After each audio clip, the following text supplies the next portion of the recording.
Content warning.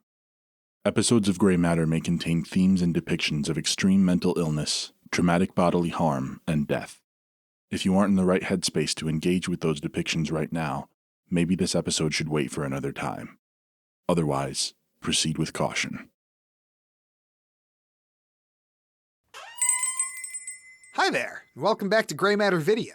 It's Customer Appreciation Month, so we'd like to offer you a variety of specials on snacks and rentals all over the store. With life under capitalism consisting of nothing more than a series of forced exchanges designed to leech away as much value from your labor as possible to funnel into the pockets of the vulgar rich, we here at Gray Matter want to make sure that you know we value your optional exchanges here with us. Unlike your job, your housing, your healthcare, or your supposed representation in government, the works of art and media you consume are the last true choices you really have. So we'd like to thank you for choosing our product over all the others. But have you ever wondered why life is made up of a myriad of forced exchanges? Is it the natural complexity of social give and take, or is it to obscure the aims and ends of the ones that stand to profit? And what do you do when the product they're selling is you? I think this tape might show you what I mean. It's called The Loan Sharks, and it's got a dollop of Burroughs, a sprinkle of Kafka, and a couple of shavings of Serling thrown on top for flavor. It's about a man who is offered a deal he really shouldn't take by a few peculiar salesmen. And I think you'll like it. It's got some bite.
The Loan Sharks. Written and directed by Jonathan Inbody, and adapted from his short story of the same name.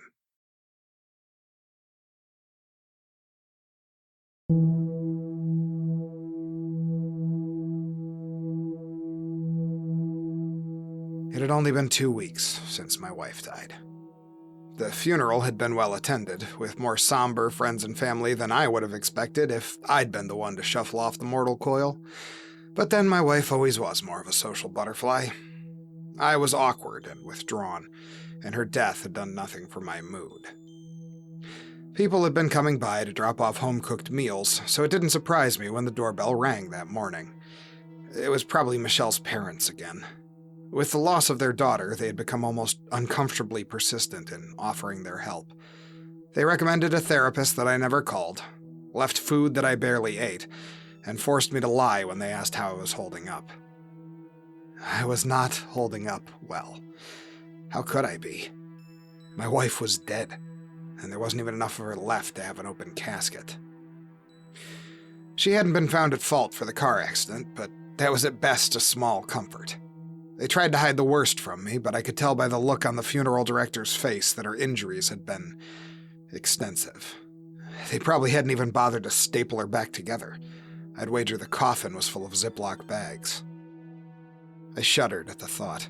Maybe I should have called that therapist. But how could a doctor give me the closure I really needed? They had only been able to identify her by her teeth. I never got to really see her, even dead, and some days I had a difficult time believing the accident had actually happened at all. I kept expecting to walk downstairs and see her cooking breakfast, or hear her knock on the door, or feel her next to me in bed when I woke up in the morning. But she was dead, and that was all there was. The doorbell rang again, and I snapped out of my morning funk. Time to put a happy face on. Not too happy or they'd think I'd gone insane, but also not too sad or they'd stay for hours trying to make me feel better. I wished I could explain to them. There was no better. There would be no better.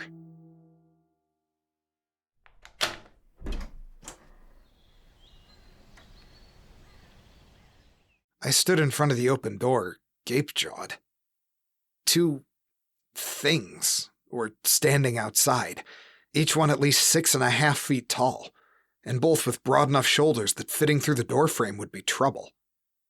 They were human-shaped in their own way, and wearing neatly pressed black suits with thin matching ties as if late for a funeral, but I thought I might have actually gone insane. Sitting atop their necks were the bulging heads of sharks, the larger one a great white and the thinner one a hammerhead, and their clammy, grayish-blue skin gleamed strangely in the morning sun. They stood stock still on the porch, staring down at me as if waiting for an invitation to come in. Their eyes were completely black. I looked at their slick suits again, then down at their shoes, which were freshly polished and neatly tied. Should I be... I assume you're not here to drop off a casserole? Your heads are... big. The two things exchanged a look, then squinted down at me for a long second as if confused. Finally, the great white reached into his suit pocket and took out a business card. He, or it, handed it to me, and not knowing what else to do, I took it. It read, Mr. White, Repair and Returns, Contract Negotiator. The other shark-headed man thing reached into its pocket and withdrew another card. That one read, Mr. Hammer, Repair and Returns, Consumer Relations Specialist. Is this not the car? Hello, Thomas. May we come in? I'm Mr. Hammer, and this is Mr. White. We're from Repair and Returns. I know, you gave me your cards.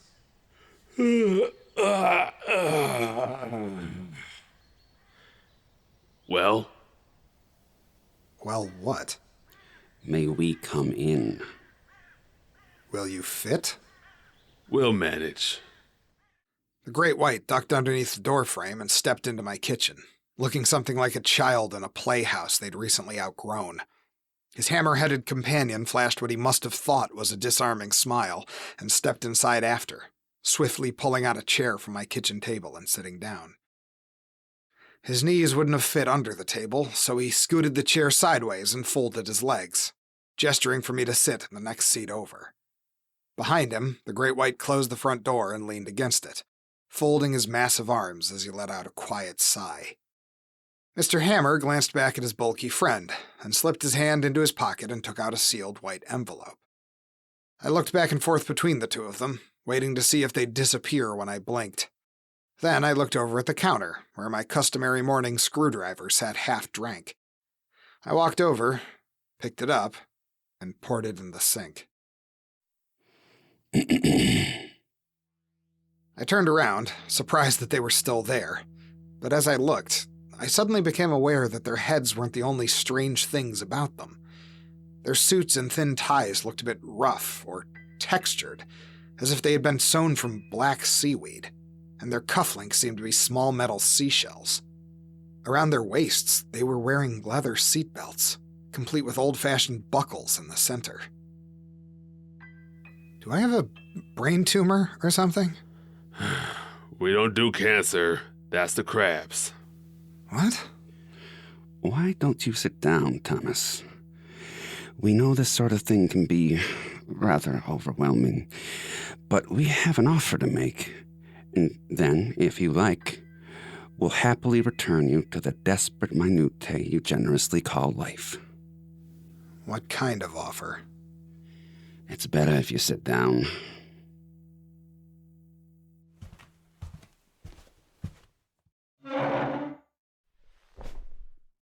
So, according to our paperwork, you recently lost someone to, A car accident, is that correct?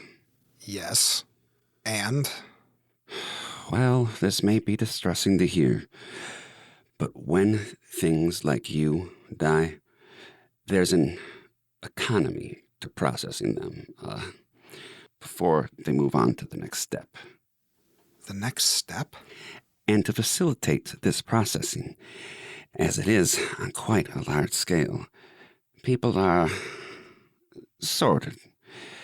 So there's a place to go for however you go. There's a place for old age, one for murder, starvation, all sorts. And one of these places, the one which employs my partner and I, our stock in trade is vehicular accidents. Planes, trucks, tanks, cars. I'm not sure I understand. Put it like this. Our employers have limited space, and we're overstocked. What my associate means is we're prepared to return you the person that you lost at quite a remarkable discount for the purposes of clearing out some inventory space. Now, we've already done the hard work for you. There was a general reassembly, more than a little dermal reupholstery. We had to rewire the nervous system top to bottom. There was a lot of damage.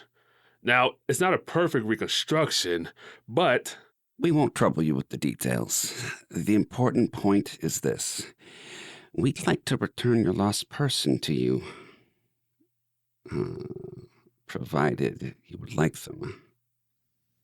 You want to give my wife back to me? Yes, exactly right.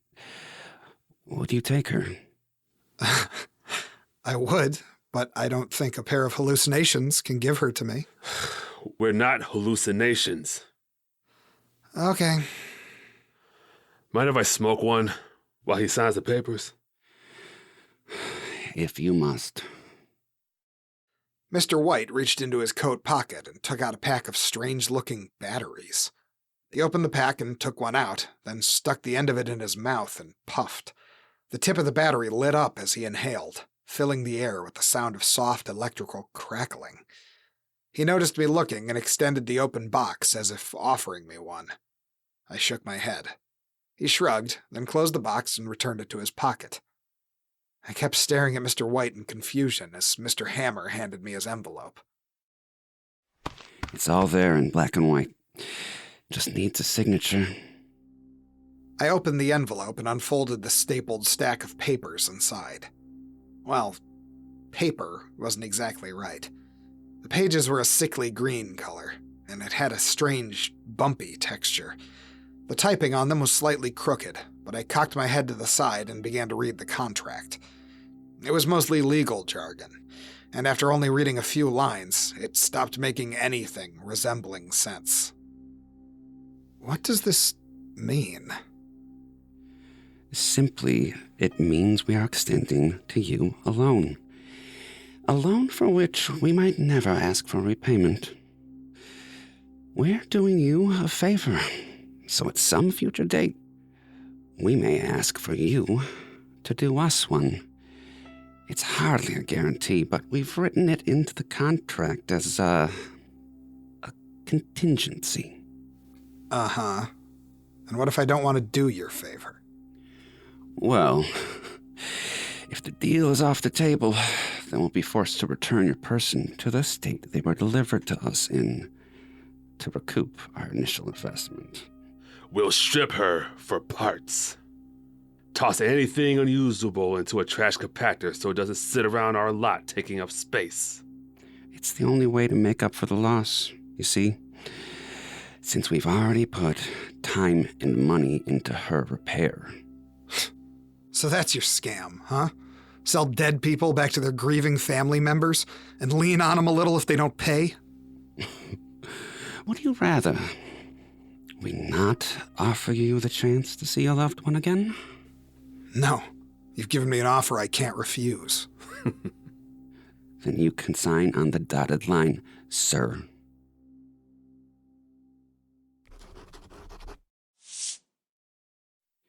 There's no reason to be angry, sir. It's only business. Business? You... Nobody made you make the deal. Go get her. At that, Mr. White pulled the door open and stepped outside. I heard his massive footsteps move from the porch to the driveway, then heard a trunk pop open. It closed again soon after, and his booming footsteps returned to the front door. Mr. Hammer smoothly took the papers from the table and slid them into his breast pocket, then stood up and walked over to the door. He smiled and pulled it open. Standing in the doorway, a little worse for wear and dressed in something I'd never seen before, was my wife. Her eyes lit up when she saw me. Mr. Hammer beckoned her inside and stepped out past her and put his hand on the knob. Be seeing you. It was a miracle, or at least that's what everyone said. My wife Michelle had reappeared on my doorstep with no explanation. No explanation I was willing to give. The police said she must have hit her head during the crash, stumbled away from the burning, mangled car and into the woods, and finally regained her senses weeks later and found her way home.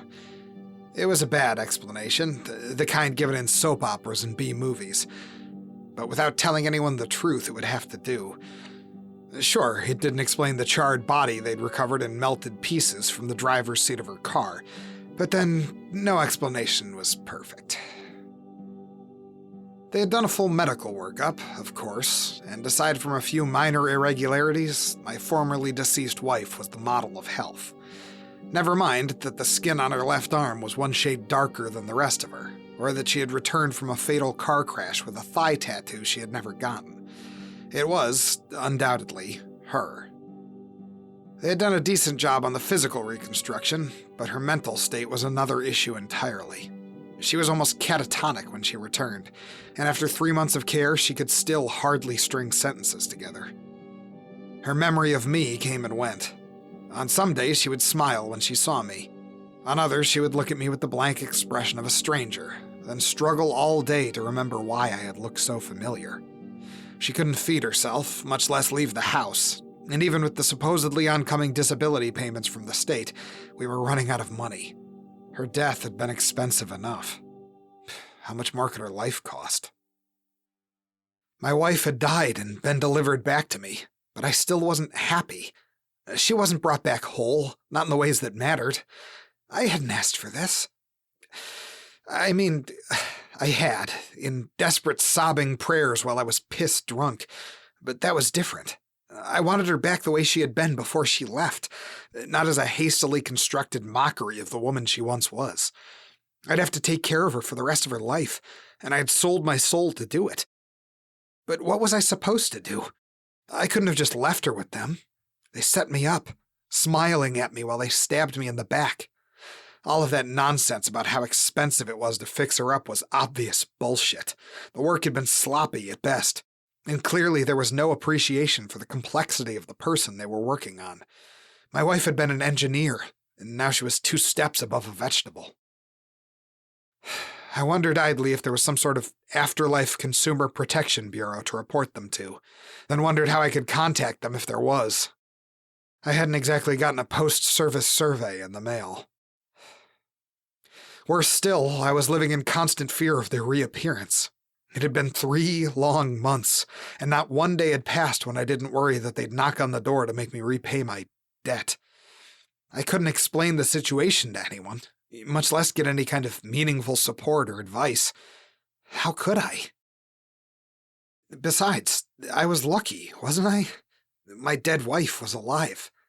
Plenty of people would give an arm and a leg for that, and all I was doing was drinking and complaining. I loved her more than I had ever loved anyone or anything, and despite my exhaustion at taking care of her, she was still Michelle. I would do it forever if I had to. She deserved it. That was the rub, really. They hadn't returned the love of my life to me so much as let me spend time with a hostage they were holding. They knew that as well as I did. Hell, better than I did. How long had they been pulling this little scheme? Perfecting their rip-off game on innocent people helplessly drowning in grief. And just how many miraculous recoveries after car crashes had they been responsible for? What if they were responsible for all of them? My blood ran cold. It had to be them. No one left casseroles anymore, and even my wife's parents didn't drop by unannounced. I walked over to the front door and stopped at the knob. I knew I needed to get up the courage to open it, but I just couldn't. Dread was rising steadily in my stomach, and no matter how much I willed it, my clammy hand wouldn't move. I stood silently, waiting for the people on the other side of the door to go away, as beads of sweat dripped down my forehead to my brow. I swore under my breath and opened the door. Misters Hammer and White were waiting outside, in the same strangely textured suits and ties as the last time they had come. Mr. White plucked a battery out of his mouth and tossed it on the ground, then stomped out the glowing end and flashed a toothy smile. After a second, Mr. Hammer stepped past me and into the kitchen, then pulled out a chair and sat down. This time, instead of folding his legs, he put his feet up on the table. Please, make yourself comfortable. Thank you. I have. What about your friend? My feet get sore if I sit too long. Uh-huh. Listen, why don't we fast forward to the part where you two threatened to break my legs? Oh, it's nothing like that. But why don't you sit down? We have so much to discuss. No, we don't. Close the door, you're letting the air out. Forgot to ask, how's your wife? She's fine, more or less. By the way, is there a warranty on any of her? Some of the pieces don't look like they were put back together right. She probably came to us defective. Nothing we could do about that. So what, did you two just come here to act like tough guys? Not at all. We came to tell you how to repay your debt. Now sit. I find it so much easier to talk that way. We used to ask people for all sorts of things, at least before business began to slow down. All of your safety regulations, seatbelts, airbags, automatic brakes. They've really started to dig into the bottom line. So you're not overstocked.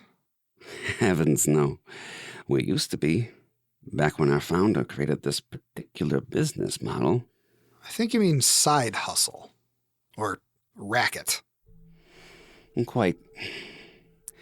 Business was good for a long time. And this hustle, as you call it, saved us space and processing time. But now, less of you are dying in a way that's profitable to us. So we had to turn our side hustle into our main source of income. So what do you need from me? Oh, isn't it obvious? We need you to kill someone with your car. A child, specifically. We found parents are uniquely motivated by the death of their offspring. You can't be serious. We are. So did someone that owed you kill my wife? Crash into her car on purpose to balance the books? No. Accidents do still happen. Just not as often as we'd like. Well, I can't kill a kid. Where's your wife? She's sleeping. Why? You recall the terms of our agreement, don't you? If you fail to repay your debt, we'll be forced to repossess our stolen property. Stolen? What else do you call taking something without paying for it? You can't just take her. I assure you, we can. And we'll do it piece by piece. But everyone knows she's alive now. They'll think that I... It would be a shame. No one would blame you for killing her, of course. She was really such a burden after the accident. It won't spare you prison, but you may get a few sympathy cards. Shall I go take care of it? No. I'll do it. Excellent. What time is it? About 10:15. Have it done by this time Thursday. And if I get caught? Then you'll go to jail. What if I call the cops? Will they believe you? You'd hardly be the first full-time caregiver to suffer from stress-induced delusions. And if I put my wife in a nursing home or something? Hide her somewhere you can't get to her? Oh, my dear boy. There is nowhere we cannot get to her. As soon as they left, I went upstairs and sat at my wife's bedside. I watched her sleep for what felt like hours, considering what it was I was about to do. How could I rob someone of a child, the way I had been robbed of my wife? Tom? Hey, baby. Sorry, I didn't mean to wake you up. I'll just... No, stay. It makes me feel safe. Then I'll stay. As long as you need, okay? I promise. I heard voices downstairs. Yeah, that was just, don't worry about that. Was it them? Who do you mean? You know. No, Don't let them take me again, Tom. Please. I won't. That Wednesday afternoon, I sat in my car at the end of the street.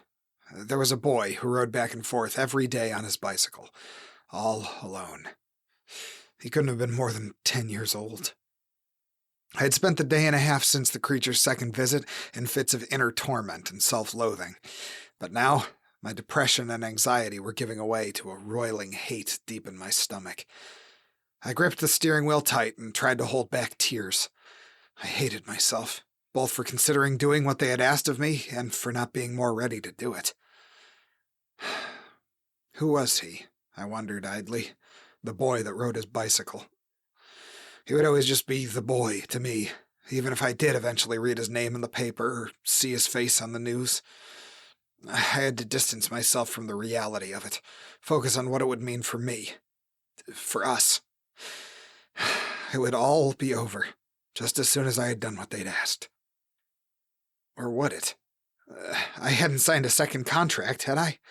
They could just as easily come back in another month or two, ask me to do some other unthinkable thing to keep their unsustainable business model afloat. They had me trapped with the tools of human attachment, and there was no way out. Unless my wife was dead when they came to collect.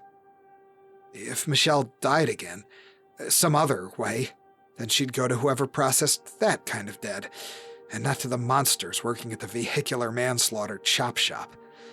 I had a gun in the basement, locked in a safe I rarely opened, alongside our birth certificates and some other important papers, but I didn't think I had any bullets. My God, were these my options? It was bad enough her dying once before, but to make it happen again? And to do it myself? At least the boy was a stranger, and if I drove away quick enough after hitting him, I might even get away with it. I could be arrested on suspicion, if necessary, but without any witnesses or physical evidence, I knew I'd walk. If I sped away fast enough, I could even have enough time to clean the car off before anyone came looking. I could pull it into the backyard, spray it off with the hose, and pretend I had spent all day washing and waxing it. The boy rode his bike around a distant corner and into my field of view. He was headed my way. This was it. I put the car into drive and hovered my foot above the gas pedal. I'd only have one shot at this. I had to make it look accidental. Nothing more than a sudden swerve with tragic timing. That way, even if they caught me, I'd only be charged with manslaughter. If I was lucky, I'd probably get 5 to 10 years. I could do 5, and I could probably knock it down to 3 with good behavior.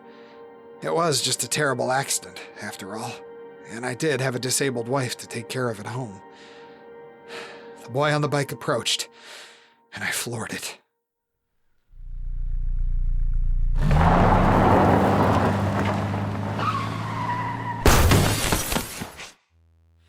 He bounced off my bumper with a sickening thump and landed in a mangled heap.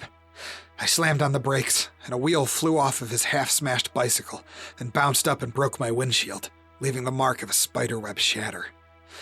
I had to get out of here. I had to replace my windshield. I had to... Fuck, was he dead?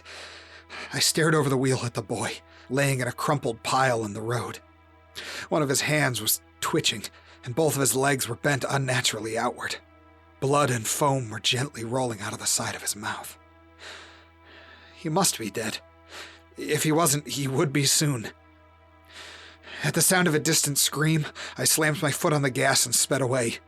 I made a quick loop around our neighborhood, keeping an eye out for potential witnesses, and pulled the car into my garage and quickly closed it.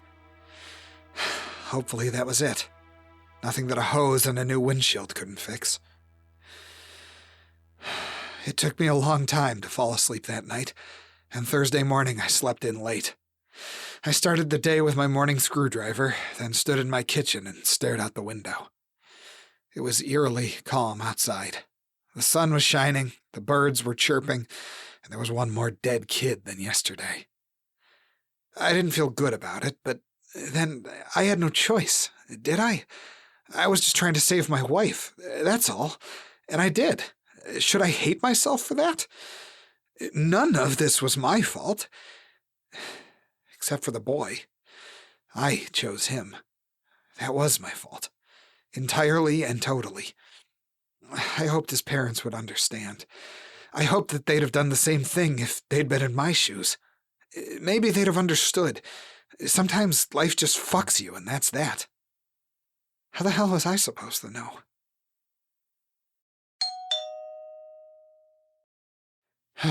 That'd be them again. Misters Hammer and White, coming to tell me that I was off the hook, or let me know that they weren't done with me yet. But I was done, or at least I hoped I was. They could go strong-arm the boy's parents now.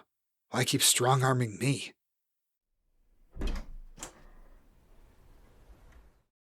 I opened my door and froze.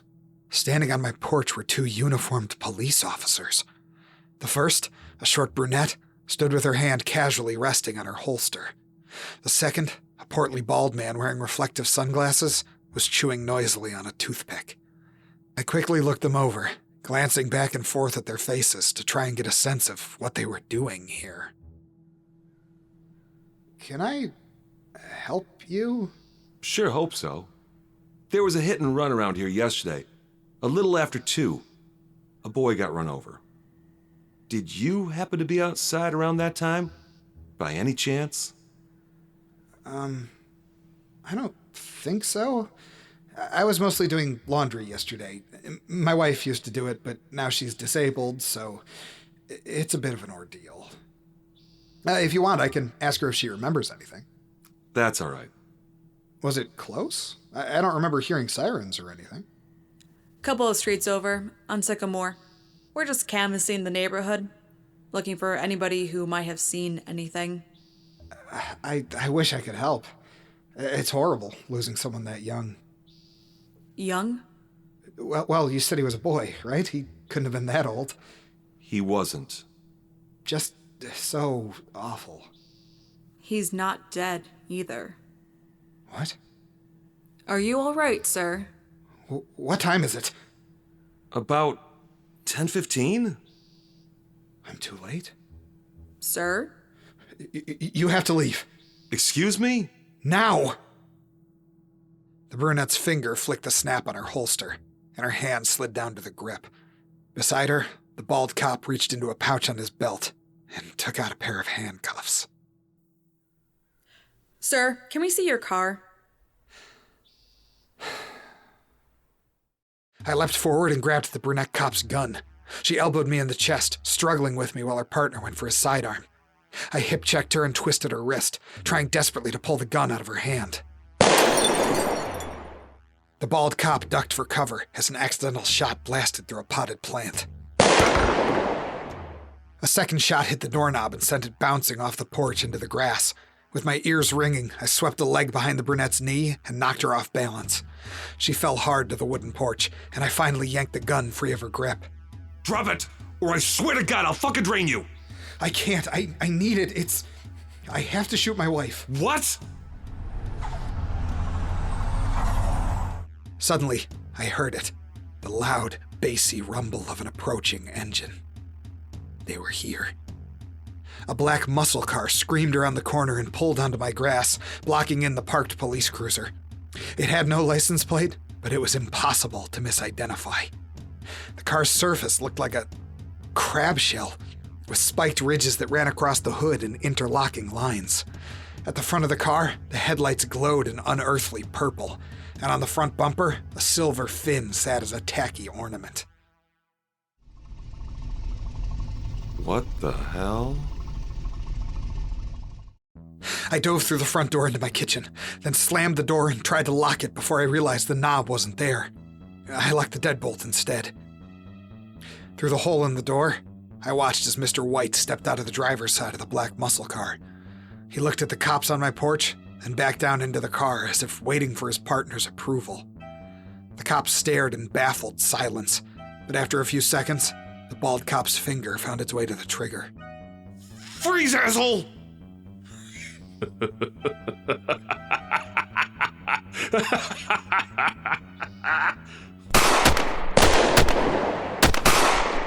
White strode forward through the flurry of gunfire, and the bullets pinged off his thick gray skin like gnats.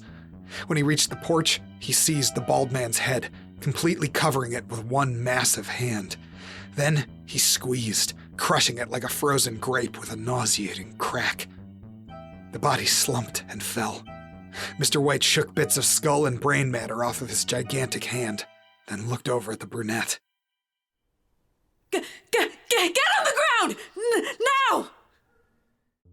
Mr. White only smiled, and his pointed teeth gleamed in the morning sun. Then he shot forward, his mouth opening further than I'd thought possible, and clamped his jaws down over her head and shoulders. His razor-sharp teeth sank into the flesh like knives into warm butter, and her legs trembled and thrashed as blood began to pour down her shirt. White suddenly twisted his neck, tearing her head free of the rest of her. The mangled body collapsed to the porch with a sickening thump, gulping out endless quarts of dull red blood like an overturned gas can. I watched numbly as it ran between the wood slats of the porch and streamed down to the dirt below. Mr. White chuckled darkly, then opened his mouth and let the brunette cop's upper third drop out of his gigantic maw. Her head and shoulders slapped down to the wood, covered in saliva, and as White smiled down at it, I could see bits of flesh caught between his blood-stained teeth. Then he stepped casually over it with a well-polished shoe and headed for my door. I had been watching in frozen terror for too long. I had to move. I bolted across the kitchen and started up the staircase as I heard the front door splinter behind me. All I had to do was beat him to the bedroom, and I could make sure they'd never hurt her again. Mr. White's massive hand smashed up through the floor beneath me and grabbed at my leg from the kitchen below, trying to pull me down through the hole. I raised my stolen pistol and fired, hitting him twice in the face. He stumbled back, then let out an ear-splitting roar, and I knew I was running out of time. I ran to the bedroom and flung open the door. Mr. Hammer was sitting at Michelle's bedside. He had his legs folded, with one gray finger tapping at a watchless wrist. Didn't quite make it, did you, Thomas? Let's keep things civilized. We wouldn't want to wake your beautiful wife, now would we? It's amazing she slept through the rest of it. How did you get up here? Does it matter? I tried to do what you wanted. The kid, I hit him, but he didn't die. But he might not make it. I don't know how injured he is. He could still... No excuses. We don't get him if he dies in the hospital. I heard Mr. White's footsteps booming up the stairs behind me. We had to get out of here. Now. I pressed the gun to Hammer's forehead, right between the stalks of his dumb fucking eyes, and held my finger on the trigger. I'm taking her. Now. And you're going to stand back and let us leave. Why would I do that? Because I'll kill you. Where do you think I'll go? I stared at him for a few long seconds, then jerked the gun away from him and pointed it at Michelle's head. As I tried to get up the courage, her eyes slowly opened. Tom? Before I could pull the trigger, I felt Mr. Hammer's jaws clamp down onto my shoulder. He grabbed my wrist with one hand, casually snapping it, and tossed the gun down onto the bed. He stared into my eyes as he dug his teeth in just above my collarbone, then threw his head back and tore off my arm. I fell backwards into the wall, then slid down it, leaving a trail of dark, sticky blood. I could hear Michelle screaming, coming through muffled in my surreal shock, but there was nothing I could do about it now.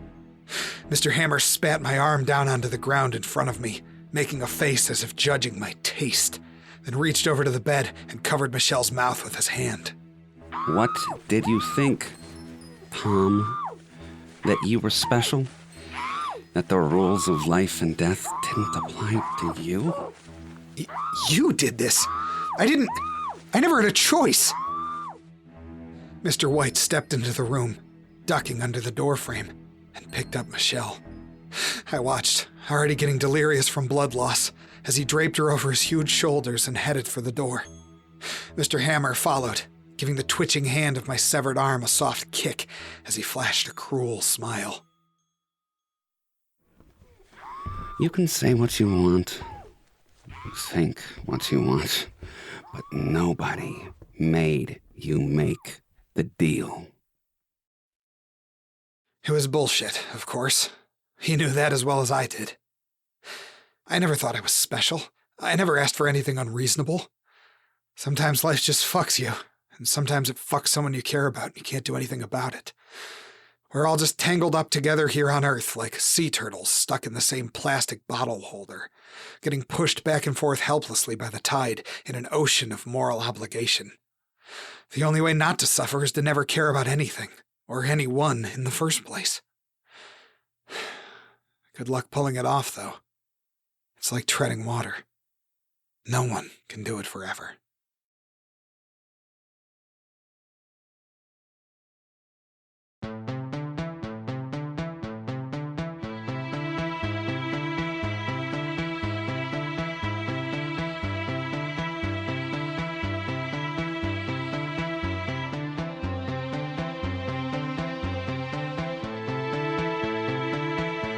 The Loan Sharks was written and directed by Jonathan Inbody and adapted from his short story of the same name, first published in the collection Full Metal Horror 3: The Unknown from Zombie Pirate Publishing. It was edited by Jeffrey Lavin, with music composed and performed by Samantha Hunt. Thomas, the narrator, was played by Jonathan Inbody. The Sharks were played by Mark Bogomol and Sean C. Sanders. The Cops were played by Eric Miller and Joe O'Donnell. And Andrea Inbody played Michelle. Gray Matter is a Word Search Media production. Any similarities to real people, places, or things is purely coincidental. If you like the show, please rate and review us on Apple Podcasts, Spotify, or wherever you get your podcasts. And support us at patreon.com/graymatterhorror. Be kind. Rewind.